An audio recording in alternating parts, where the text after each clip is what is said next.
இந்த உபதேசம் பார்த்தோம்னா நடந்த நிகழ்ச்சிகளை ஒரு மைய கருத்தா வச்சு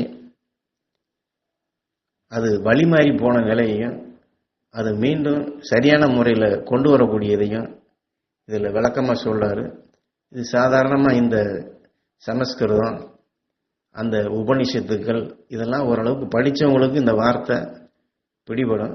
அதெல்லாம் படிக்காதவங்களுக்கு நிச்சயம் அந்த வார்த்தை பிடிபட்டுறது கேள்விப்பட்டிருக்க முடியாது. அச்சின்னு ஒன்று சொல்றாரு. இந்த அச்சிங்கிறது என்ன அப்படின்னு சொன்னா, இன்னைக்கு குண்டலினின்னு ஒன்று சொல்றாங்க. கீழே இருக்கக்கூடிய சக்தியை மேலே ஏற்றி தலைக்கு மேலே கொண்டு வர்றது அப்படின்னு. ஆக அது குண்டலினிங்கிறது இவங்க இப்படி பேரை வச்சுக்கிட்டாங்க. ஆனால் அதோட உண்மையான பெயர் சொல்லி கொடுத்தது அச்சி அப்படின்னு சொல்றாரு. இது எப்படி வந்தது அப்படிங்கிறதுக்கு காசியம்பதி, இன்னைக்கு காசின்னு சொல்றமே, அங்கே வேண்மான்னு சொல்லி ஒருத்தர் ஒரு விறக அதை வெட்டி அதை விற்று அது வழி வாழ்ந்து கொண்டு இருக்கிறவர். அதே சமயத்தில் அந்த காசியில் அன்னபூரணி அந்த சக்தி தான் அங்கே குடிகொண்டிருக்கு. அந்த அன்னபூரணியை மானசீகமாக அவர் வணங்கி வாழ்ந்து வந்தவர். ஆனால் அவருடைய சந்தர்ப்பம் அவருடைய நிலைகள் மாறப்பட போகும்போது சந்தர்ப்பத்தில் விஸ்வேஸ்வரர், இன்னைக்கு காசி விஸ்வநாதர்னு சொல்கிறோமே, அந்த காசி விஸ்வநாதர் அவர் ஒரு மகரிஷி. நம்ம சிவபெருமான் நம்ம சொல்லிட்டு இருக்கோம். ஆனால் இங்கே காசி விஸ்வநாதர் தான் விஸ்வேஸ்வரர். அவர் ஒரு மகரிஷி, அவர் ஒரு பெரிய ஞானி. அவர் தான் இந்த அச்சி முறை அப்படிங்கிறத வகுத்து கொடுக்குறாரு. ஆனால் அவர் வகுத்து கொடுத்ததை பின்னாடி வந்தவங்க குண்டலினின்னு சொல்லி அது ஒரு யோக பயிற்சியா வெறும் உடலை அசைச்சு செய்யக்கூடிய நிலையாகும்.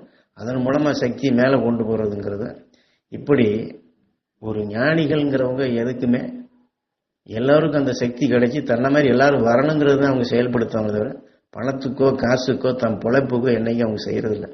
ஆனால் இன்னைக்கு அந்த யோக பயிற்சி அப்படிங்கிறது இன்னைக்கு வெறும் காசுக்காகவும் மற்ற நிலைகளுக்கு தான் பயிற்சியை தவிர அந்த உள்ளபடியாகவே அச்சி அப்படிங்கிறத வின் செல்லக்கூடிய நிலையும் முழுமையாக அந்த ஆற்றல் பெறதுங்கிறது காலத்தால் மாறிடுச்சு. ஏன்னா இது எங்கே வச்சு அவர் சொல்லி கொடுத்தாருன்னா இன்னைக்கு நம்ம குமரி கண்டம், ஏன்னா இன்னைக்கு நம்ம 2023 இருக்கிறோம். ஆனால் அவங்க வாழ்ந்த காலத்தில் இந்த உலக மாற்றங்கள் இங்கே இருக்கக்கூடிய நிலப்பகுதிகள்லாம் எத்தனையோ மாற்றங்கள் இருந்தது. அதில் தான் இந்த சம்பு தீவுன்னு சொல்லி குமரி கண்டத்தை தான் சொல்றாரு. நம்ம இந்திய நாட்டினுடைய நிலைகளை சொல்லி அந்த இடத்துல வச்சு அவருக்கு உபதேசம் கொடுக்குறாரு. என்ன பேர்ல அப்படின்னு சொன்னா கல்லால சித்தன், அந்த விஸ்வேஸ்வரருங்கிறது கல்லால சித்தன்கிற பேர்ல. ஏன்னா அந்த சித்து நிலை போயிட்டு, ஏன்னா ஒவ்வொருத்தரும் ஆரம்ப நிலைகளில் ஒரு பேர் இருந்து பின்னாடி ரிஷித்தன்மை பிறப்பும்போது அந்த பேர்கள் காரண பேர்களாக பின்னாடி மாறி வரும். ஸோ அந்த அடிப்படையில் கல்லால சித்தன்கிற பேர்ல தான் அவர் இந்த உண்மைகளை வெளிப்படுத்துறாரு. இவர் வெளிப்படுத்தின கருத்துக்களை அது இன்னைக்கு நம்ம டிரான்ஸ்போர்ட்ல அதிகமாக இருக்கு, உடனே செய்திகள் பரவுது. அன்னைக்கு இப்படி இடம்பெயர்ந்து வர்றவங்க ஒருத்தர் மூலமா ஒருத்தர் வாய் வழியா செவி வழியா கேட்டு இப்படி அடுத்தவங்களுக்கு போய் சேர்றத நியூஸ். அப்படி இது கொஞ்சம் கொஞ்சமா கடந்து திபெத் அங்க போய் அங்க லாமாக்கள்ங்கிற அவங்களும் இந்த உணர்வுல கவர்ந்து அவங்க இதுல இருக்கக்கூடிய பேருண்மைகளை பேரின்ப லயத்தை தியானத்தினுடைய வழிங்கிறத அவங்க ஒரு வழியில செயல்படுத்துறாங்க. அதை முழுமையா அவங்க செயல்படுத்தாதபடி மறைக்கப்பட்ட நிலைகளில் செயல்படுறாங்க. ஏன்னா இதுக்கு இந்த சக்தியை ஏற்றி கொண்டு வர்றது அப்படின்னா ஏற்கனவே காற்று நூல்ங்கிற பேரில் ஏற்கனவே ஈஸ்வரப்பட்டு முன்னாடி வெளிப்படுத்தி இருக்கிறாரு. நம்ம சுவாசம் நாடின்னு சொல்றோம், நம்ம மூக்கு வழியாக சுவாசிக்கிறது மட்டும்தான் சுவாசம் நம்ம நினைச்சிட்டு இருக்கிறோம். ஆனால் நம்ம உடல்ல நம்ம எப்படி கட்டளை கேந்திரன்னு ஒரு சிறுமூளையை சுட்டி காட்டுறோமோ இது மாதிரி நம்ம உடலுக்குள்ள கழுத்து பகுதி, இதயம் இருக்கிற பகுதி, நம்ம நாபி இருக்கிற பகுதி, அது கீழே பிறப்புறுப்புகள், அப்புறம் வெளியேற்றக்கூடிய இப்படி சில முக்கியமான இடங்கள் இருக்கு.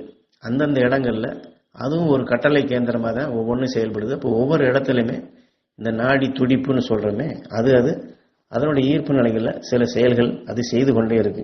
இப்போ சிறுமூளையிலிருந்து செயல்படுத்தக்கூடிய இந்த காற்று மற்ற உறுப்புகளுக்கெல்லாம் இது ஊடுருவி சென்று மாறி வருது. அது ஒரு இயக்க சக்தியா காற்று நூல். ஏன்னா நம்ம சாப்பிட்றத நம்ம சக்தியா இருந்து உடல் உறுப்புகளை இயக்குது நம்ம நினைச்சிட்டு இருக்கிறோம். அப்படி இல்லை. நம்ம சுவாசிக்கிற காத்துன்னா இன்னைக்கு வெறும் காத்து மட்டும் இல்லை, ரேடியோ வேவ்ஸ்ன்னு சேர்த்தே சொல்லலாம்.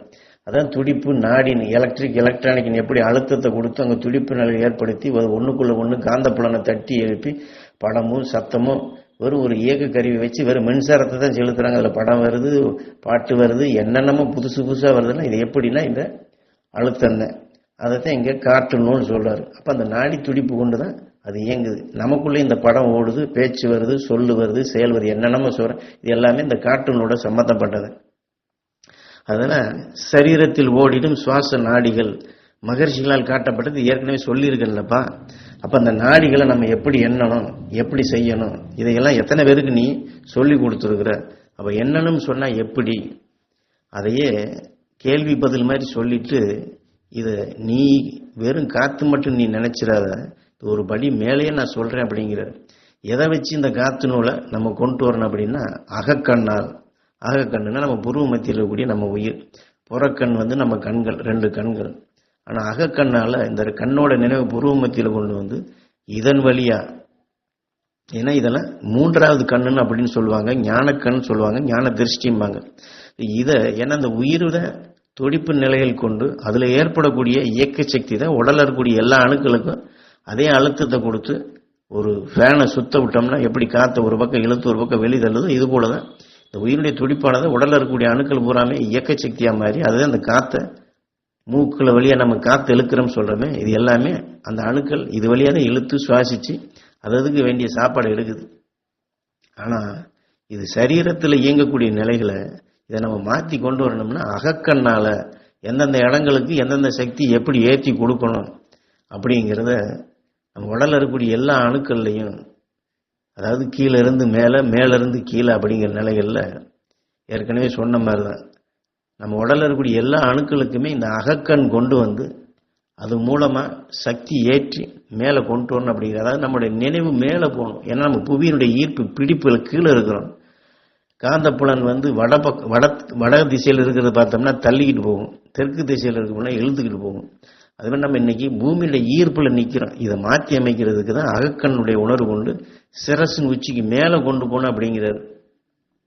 ஏன்னா அந்த மேல் நோக்கி நம்ம போகக்கூடிய நிலையில் வந்தால் தான் இந்த பூமியினுடைய பட்டிலிருந்து நம்ம விடுபட்டு விண் செல்ல முடியும், அழியாத நிலை பெற முடியும்.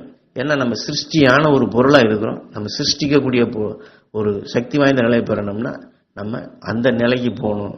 அதுக்கு மேலும் உதாரணம் சொல்லி இதை யக்ஞம் வேதாள மகரிஷி இந்த ஆத்ம பலத்தை கூட்டக்கூடிய தத்துவமா உபதேசங்களா அவர் ஏற்கனவே விக்ரமாதித்தனுக்கு அந்த வேதாளம் கதைகள் சொன்னதா நம்ம படிச்சிருப்போம்.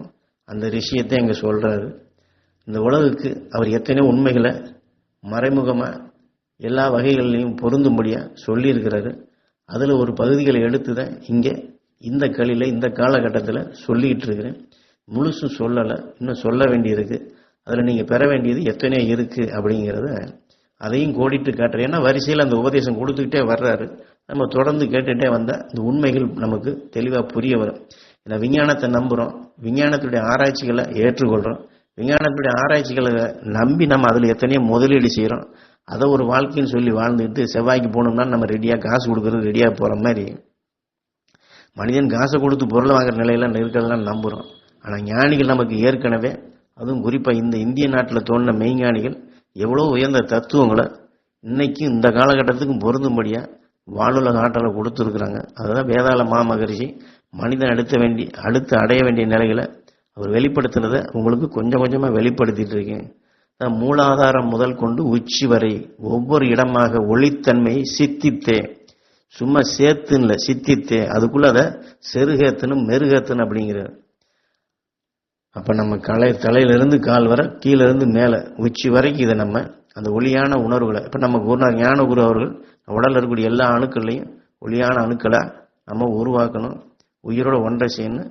அவர் இன்னும் ரொம்ப சிம்பிளாக சொல்லியிருக்கிறது. அதையே தான் இவர் அந்த காலகட்டத்துக்கு தகுந்த மாதிரி இதை சொல்லி விழிப்பார்வை கொண்டு, சும்மா மொட்டைய கண்ணுன்னு சொல்லலை, கண்ணோட நினைவுன்னு சொல்லி விழின்னா அகத்துக்குள்ள அகன் நினைவாக இதை கொண்டு போகணும். அகன் நினைவாக கொண்டு போய் ஒவ்வொரு அணுக்களுக்கும் இன்னைக்கு விஞ்ஞானிகள் அக்ரிகல்ச்சரில் சொட்டு நீர் பாசனம்னு எப்படி சொல்கிறாங்களோ அதுபோல் ஒவ்வொரு அணுவினுடைய முகப்புகளையும் அகசியன் துருவனாகி துருவ மகிழ்ச்சியாகி துருவ நட்சத்திரமான உணர்வுகளையும் அந்த விண்ணினுடைய ஆற்றலையும் நம்ம இந்த வெளிப்பாடு கொண்டு ஒட்ட வச்சு அதோட இணைக்க வச்சு அதை பிரணவமாக்கி அதை பிரம்மமாக்கி அதுக்குள்ள ஒளியான அதை ஒளியாக சித்தித்தே அப்படிங்கிறது. அப்படி சித்தித்தோம்னா நம்ம ஆன்ம ஜோதி, அதான் அக்ஷின்னு சொல்றாரு. அக்ஷி ஜோதியை ஆகாய லிங்கமாக நீ காண முடியுமப்பா.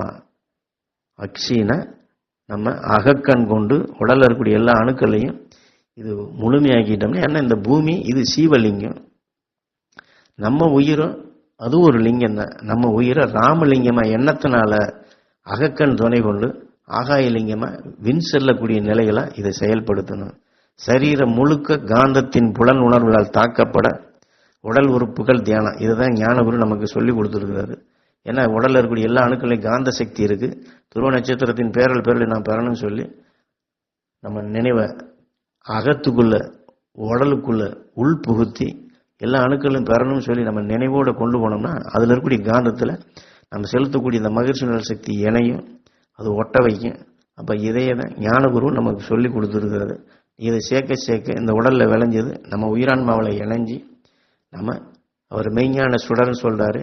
அந்த பேரருள் பேரொழியா நம்ம உயிர் அதில் சுற்றி இருக்கக்கூடிய உணர்வுகள் எல்லாமே ஒளி சுடரா மெய்ஞான சுடராக மாறி நீங்க மகரிஷிகள் ஞானிகள் எந்த நிலையில இருக்கிறாங்களோ ரிஷித்தன்மை பெற்றிருக்கிறாங்களோ அந்த நிலையை அடைய முடியும் அப்படின்னு அக்ஷின்னு சொல்லி அந்த பதிவை அந்த விஸ்வேஸ்வர மகரிஷி அவர் வெளிப்படுத்தின தத்துவத்தை சிறிது கோடிட்டு காட்டி நாம எடுக்க வேண்டிய தியானத்தை எடுக்க வேண்டிய முறைகள். நம்ம புருவ மத்தியில் இருக்கக்கூடிய கண்ணு, நம்ம பிடர்ல பின்னாடி இருக்கக்கூடிய கண்ணு நினைவு விண்ணில் செலுத்தினோம்னா இந்த தொடர்பலைகள் நமக்கு கிடைச்சி அந்த முழுமையான நிலைகள்ல உடல் இருக்கக்கூடிய அணுக்களை பூரா ஒளியா மாற்ற முடியும். எதுக்கு அப்படின்னா அந்த புவியின் ஈர்ப்பின் பிடிப்புல இருந்து நம்ம விடுபட்டு ரிஷித்தன்மை பெறுறதுக்கு தான். ஏன்னா அந்த உடல் மண்ணுக்கு தான் போகும், ஆனா அந்த ஆன்மா விண்ணுலக ஆற்றல் எடுத்தா மேலோகம் சப்தரிஷி மண்டலங்களுக்கு போகும். அப்படி இல்லாத அப்படி இந்த உடல் பெற்ற உணர்வுலையே நம்ம பூமிக்கு உணர்வு எடுத்தோம்னா கீழான நிலைக்கு போகும். நம்ம மேலான நிலைக்கு போறதுக்கு தான் அதுக்குண்டான பயிற்சி, அதுக்குண்டான நுணுக்கமா நம்ம தியானத்துல எடுக்க வேண்டிய சக்தியை தெளிவா இதுல சுட்டி காட்டுறாரு.